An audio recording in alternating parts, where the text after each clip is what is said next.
अगला सवाल लिखिए, यदि यक्स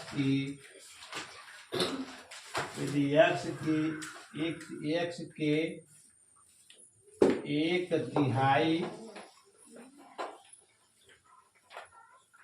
एक तिहाई में 3 जोड़ें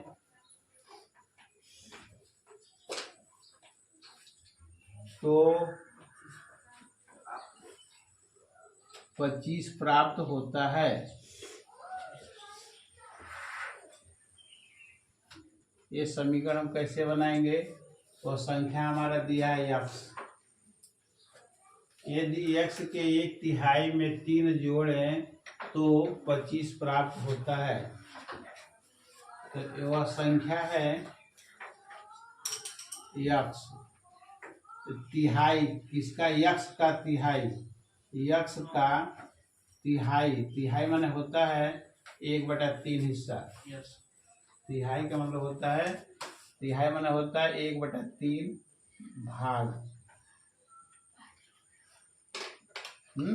और चौथाई माने होता है 1/4 भाग। आधा माने होता है 1/2 भाग, है ना। तो तिहाई हो गया 1/3 भाग। यक्स का 1/3 कर देंगे।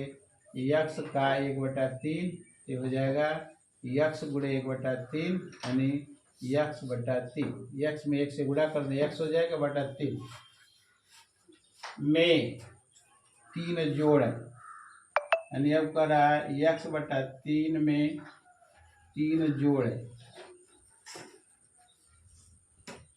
यक्स/3 में 3 जोड़ेंगे तो क्या हो जाएगा? यक्स/3 घन 3। तो हमको प्राप्त क्या होता है? 25। हाँ, इस तरह हमारा समीकरण बनेगा।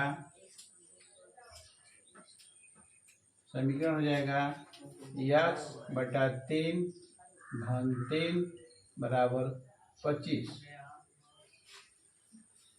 ठीक है, लिख लीजिए।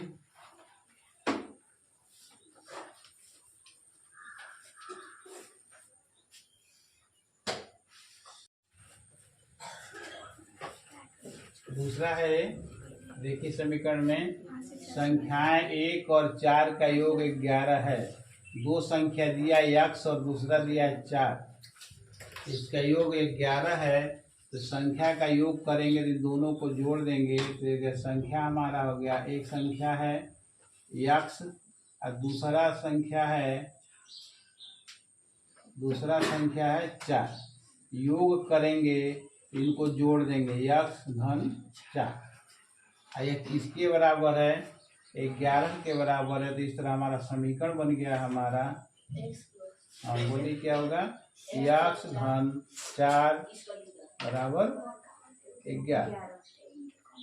ये हमारा समीकरण बन गया, यक्स धन 4 बराबर 11। ठीक है। अगला प्रश्न है, किसी संख्या में 3 जोड़कर उसके तिहाई में से 5 घटाने पर 11 प्राप्त होता है। समीकरण बनाइए। तो इसको हम कैसे समीकरण बनाएंगे? जब कोई संख्या अज्ञात है जिसके बारे में हमको जानकारी नहीं है तो उसको हम कोई एक चर राशि मान लेंगे, यानी एक्स या वाई या को मान लेंगे। तो मान लीजिए कि वह संख्या माना वह संख्या को है, कोई चर राशि मान लिया, वह संख्या को है। तो को में 3 जोड़कर, इसमें 3 जोड़, को में 3 जोड़कर, तो को में 3 जोड़ेंगे तो को धन 3 होगा।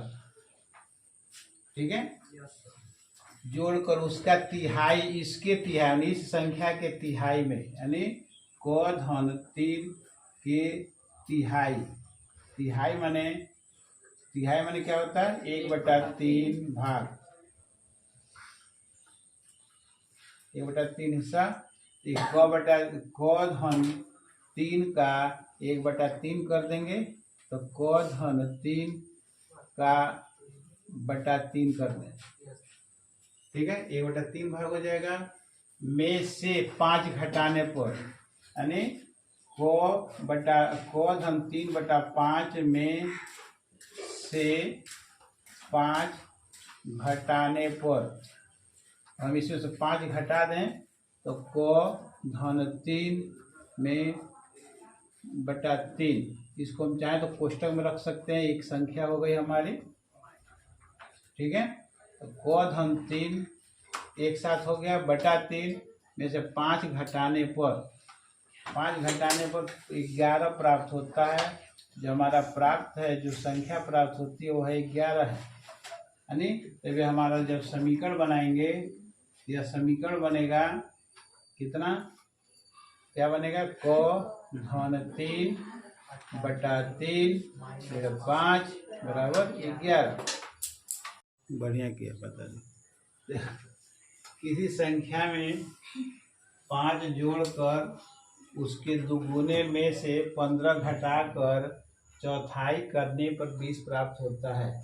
तो मान लेंगे हम वह संख्या कौन सी संख्या है, उसको अक्षर में मान लें।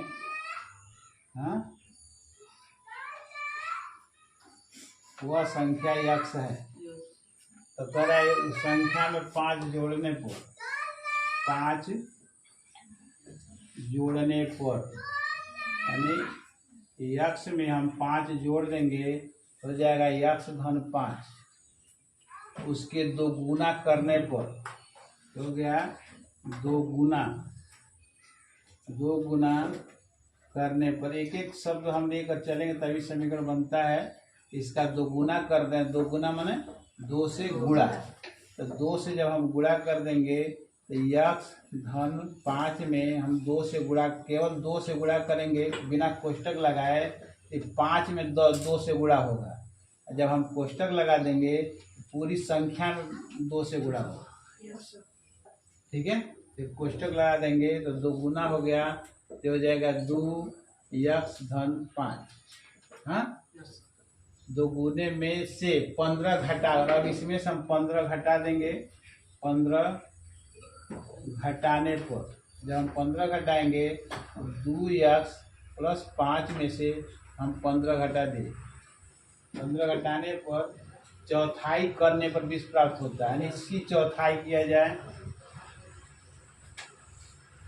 चौथाई माने कितना होगा, 1/4 भाग, 1/4 भाग कर देंगे तो हो जाएगा 2x धन 5 फिर 15 का बटा 4,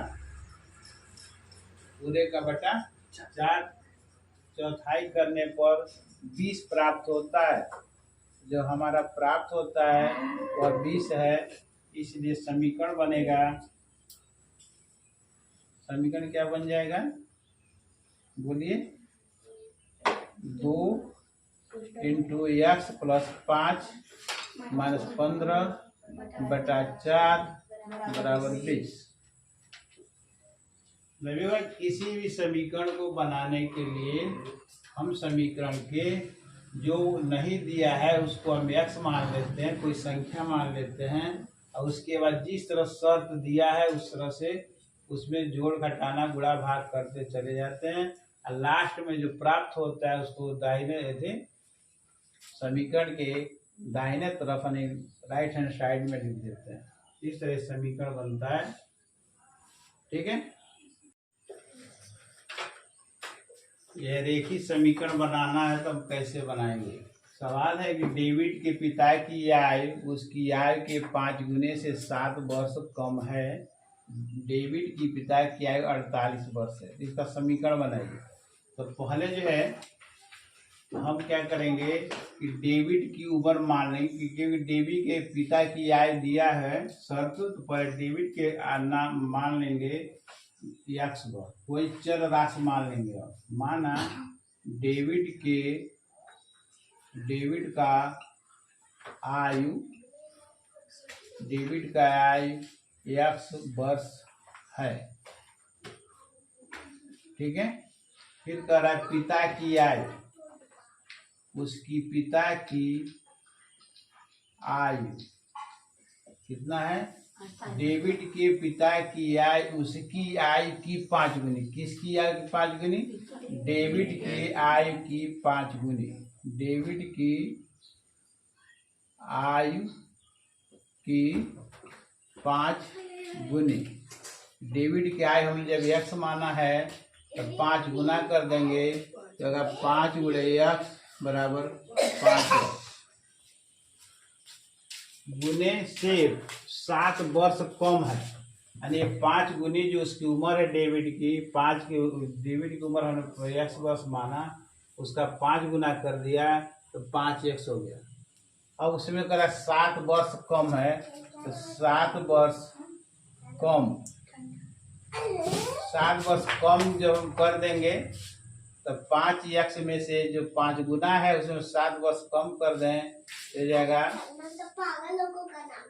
5 गुने से 7 वर्ष कम। ये हो जाएगा 5 गुना है हमारा 5x, इसमें से 7 घटाएंगे तो 7 कम हो जाएगा। ठीक है, ये किसके बराबर है? ये पिता की है 7 वर्ष के, डेविड के पिता का 48 वर्ष है। ये हमारा कितना है? 48 वर्ष। तो हो जाएगा 5x माइनस 7 बराबर 48। ये हमारा समीकरण बन गया। ठीक है, समीकरण हो गया